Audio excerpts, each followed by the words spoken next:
plecak i moje ciuchy i Waśka. To wszystko? No, dużo trochę. Dużo trochę jak na jeden dzień. I jeszcze lupę. Jeszcze lupę?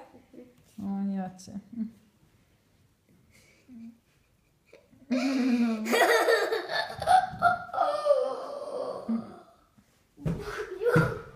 Przecież muszę coś mieć. Hej! A powiedz mi, a co będzie? Bo przecież w ten dzień przychodzi Mikołaj, jak ty będziesz u cioci spał. Więc jak ciebie nie znajdzie? Gdzie postawisz bucika?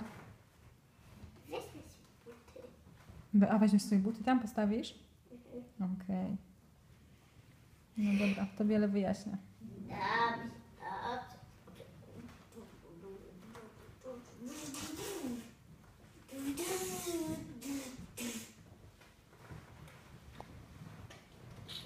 Co chcesz teraz? Co chcesz robić? Chować z tobą.